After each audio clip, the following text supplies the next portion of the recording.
The sport of off-road racing is full of incredible stories, wild characters, legends, and even villains. We cover it all on offroadracer.com, but there's only so much we can put down in an article. Sometimes we have to dig a little deeper, and that means sitting down with some of our industry's most influential characters and hitting record.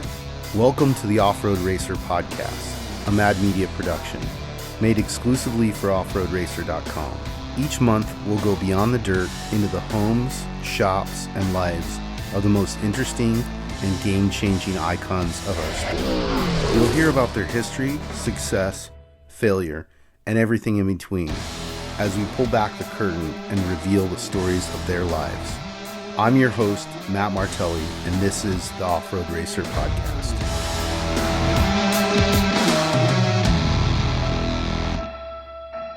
All right, Jim Beaver here with, I get to do the intro today. My brother from another, Matt Martelli with the Jim Beaver Show and the Off-Road Racer podcast. But we got Hank, is it Robinson, Hanro? I mean, how do you like to be? I mean, it's Hank Robinson. People call me the Dremel guy or just straight up Hanro. Hanro.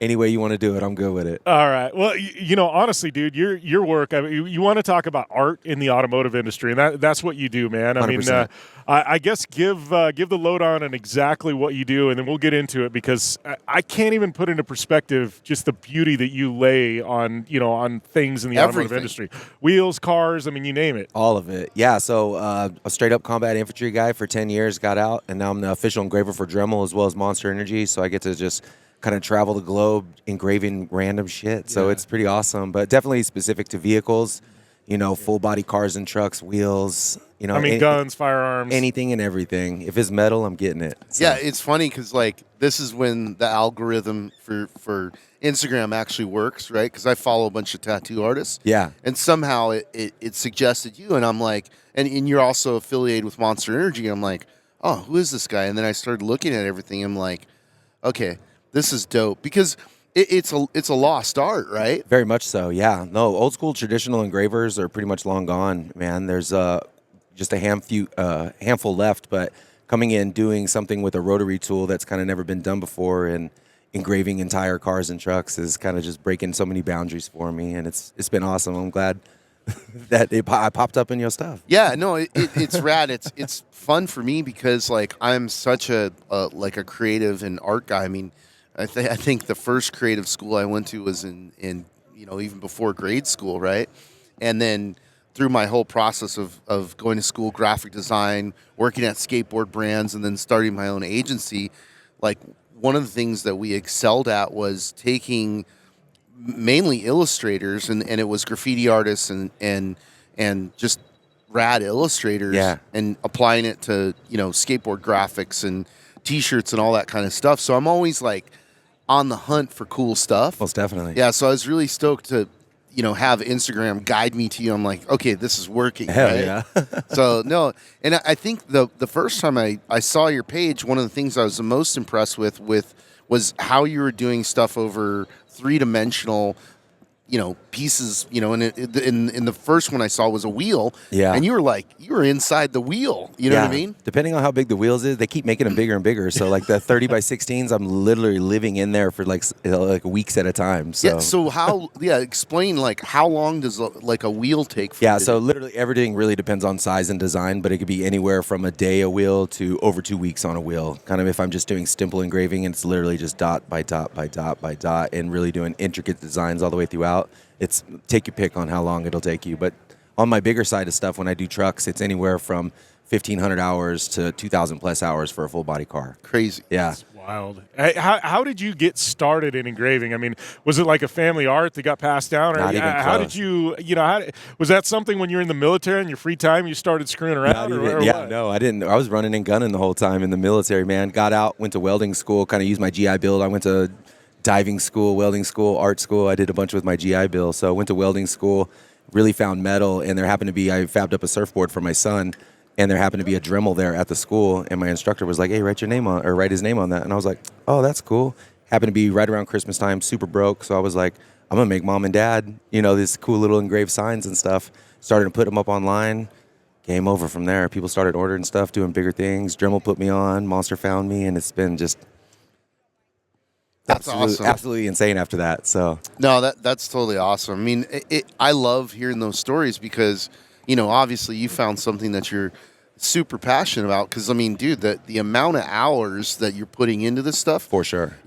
It's art, but like, it almost like, it's like a lot of the really old school art I look at.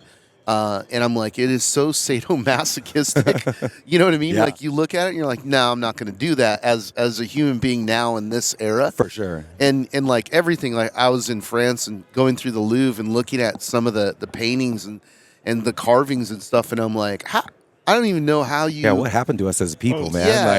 Like, we used to make some crazy Well, it's like- badass shit. That's Yeah. why I love the East Coast. Like every time I go to the East Coast, I love taking like an extra day and driving and looking at like the architecture and stuff. Because on the West Coast, we're new. Yeah. And we don't have buildings like they do on the East Coast because things change. And now it's just like, you look at skyscrapers and it's different. Even the houses, like you look at these Yeah. 200-year-old houses and I'm like, the architecture was amazing. Now it's like they just, cut to the chase and build a box. Yeah, they'll hurry up.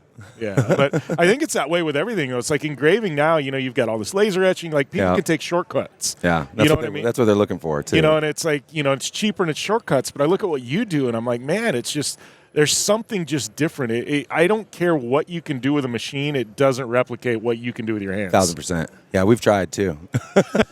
It's crazy though. Like I'm again like an art geek, and like the stuff that I value is stuff that came from a human being, right? Like I'm like, hey, it's this dude's piece of art. Yeah. So do you guys have, or do you have people that collect your stuff? Yeah, I've got a few collectors. I try not to do. I really don't make pieces for myself that I sell. So everything is always ordered. So no matter what I'm doing, it's always somebody else's idea. And then we're kind of gearing towards next year, kind of me doing one cool like little piece a month, and then doing something throughout the year and making something fun that I get to do. Can I go ahead and pre-order? 100%. Let's go. That's what I was gonna say. We can do that for sure. No, It's fun. It's definitely like always getting to do what other people want you to do. I mean, there's something in that too, like seeing their faces and their reactions, especially when I do memorials or we're doing something that really means something. I do a lot with Children's Miracle Network and Make-A-Wish Foundation, and we raise a shit ton of money for those guys. But it's really cool to see like the end result, all the hard work, and then you get so much emotion afterwards. It's fucking awesome. Well, I know all of my friends who are tattoo artists, like they always have like all the stuff they do, right?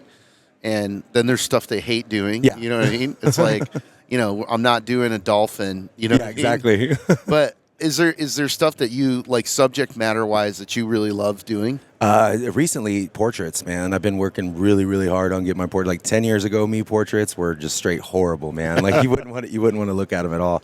But I spent a lot of time, a lot of research, kind of learning how to do specific things with the Dremel, man. And I really love doing that. Well, I feel like too with what you do, it's got to be a very small niche community that are at that level. Engraving. Is there anybody else that like guys you've been able to call, like rely on to help you? Hey, I'm having a problem doing something, and be able to call them and get some pointers. Literally in the Dremel engraving world, I'm the guy at the top. So I've got some good buddies that do pneumatic engraving, like old school lowrider engraving, like my boy Hernan in LA.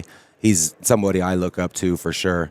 But in the rotary world, motherfuckers are asking me what to do. So. That's crazy. I know like with tattooing, and you're tattooed as well, like I go to people for specific things. Like, for sure. Okay, this guy's a black and gray guy. You have guys like Cartoon that specialize in, the Hispanic style tattoos. A good friend of mine, Bill Canales, does amazing Asian dragons primarily, right? So like, is there something that you feel like you specialize in? Just badass? Not really. Like I kind of, everything is so broad. I always tell people like anything and everything. Like you tell me an idea or design and we'll come up with it and we'll get it done. But for me, I think it's probably military related stuff is really what I kick ass on, man. Yeah, because it means something. I live that shit, so I know exactly how to position a guy with his rifle or just the stuff that you wouldn't really know unless you really been through that shit. Yeah, well, that opens up a whole category, man.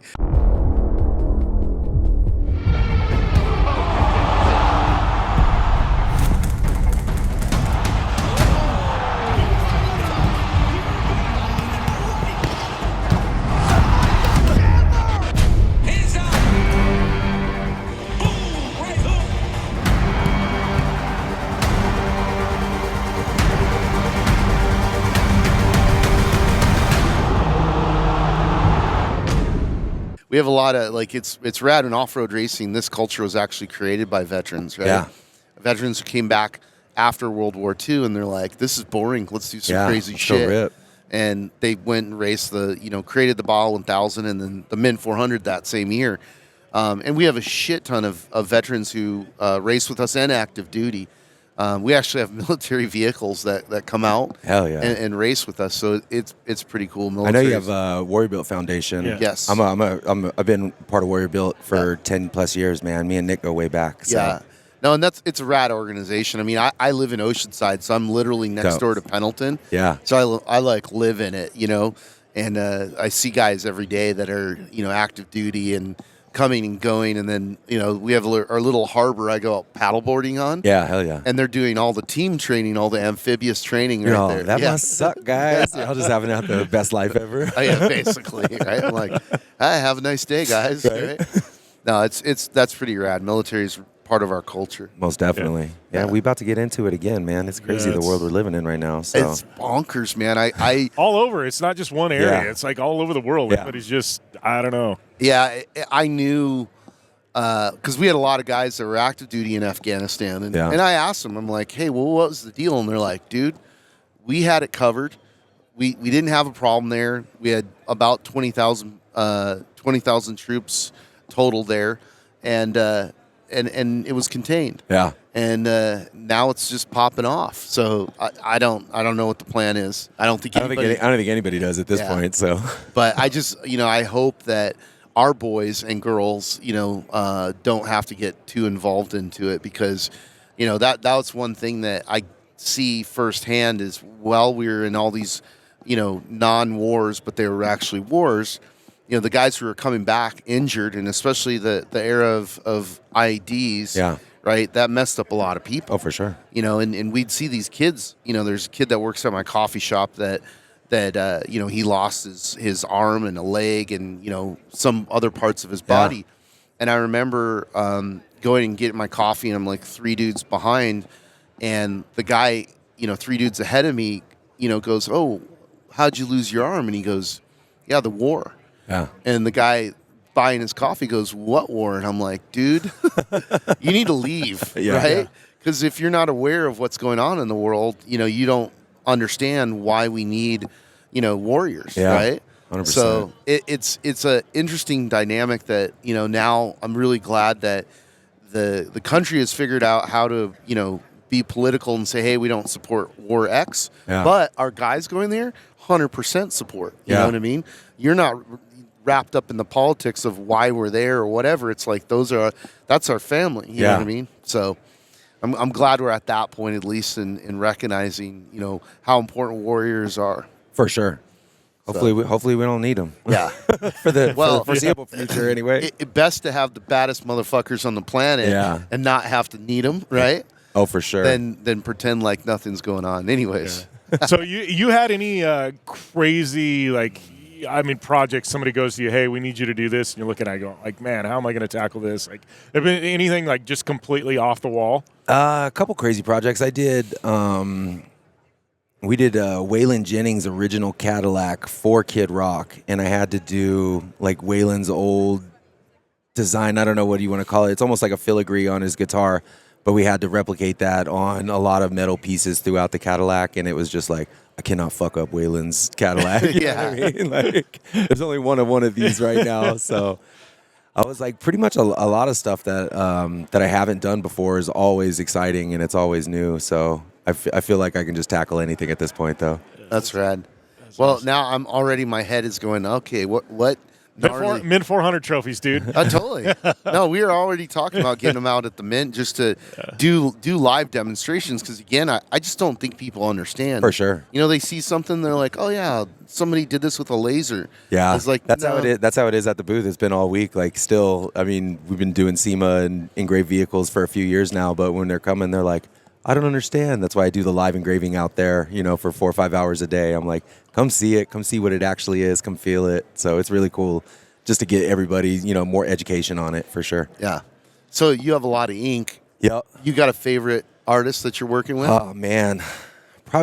He's probably the worst artist that I have, but he's one of my best friends, and he's been tattooing me since forever. I used to sleep on his couch back in the day, my boy Kramer. So Nice. But I had my boy Johnny Five did we lost one of my brothers in Iraq, and like Johnny's one of my favorite artists ever out in Germany. Yeah, it looks like some amazing gray work. Yeah. Attention to details definitely there. For sure. Yeah. But anywhere and everywhere, I'm fucking covered, man. I've taken off more than I've gotten recently. So Really? Yeah. That's fun. I used to have all my face blasted. I had over the eyes, under the eyes, down the sideburns, Yeah. and did about 3 years of laser the laser treatment for that. Yeah. We're looking pretty as ever now. Yeah, so. yeah. No, that's good, man. That's good. Yeah, I'm actually getting ready to start my back piece, so that's gonna be a lot of work. Yeah, that takes forever. Yeah, but honestly, I look forward to it, man. Like it's almost like therapy, Yeah. you know. And especially like a few of the artists that I'm friends with that have been tattooing me. You know, I figured out the other day, Fit Buchanan, and his wife, his ex-wife Patty Kelly. I was 18 when I first got tattooed by them, and I'm still getting tattooed by them. Oh, that's awesome. Yeah, it's pretty cool, and they're awesome people. So I'm all stories on stories. Oh sure. yeah. We can. That's a whole separate. Yeah, exactly. the tattoos of off-roaders, right? That'd be a good one. Yeah, well, it's funny because I actually don't have any ink, but it's not because I haven't wanted to. It's because the last decade I've been so damn busy, I literally haven't been able to stop. So it's like I've got an artist locally in the area, and he's phenomenal. And it's like I told him, I was like, I need to come get tattooed. And he's like, oh, what do you want? I go, a full sleeve. And he goes, what do you mean? I go, I have 10 years worth of shit built up that I want to get. And he goes, you're going to start with a sleeve? I go, starting with a sleeve, dude. Go big or go home. I was like, it. he goes, wow. He goes, most people start with something small. I'm like, I have 10 years worth of stuff that I want. I was like, I just haven't been able to get it done. So it's like I've got, after the start of the year, things lined up where we're just going to go in and knock out the sleeve on my arm. But it's just funny. People are going to be like, where the hell did that come from? Like, went from zero to just up here. Yeah.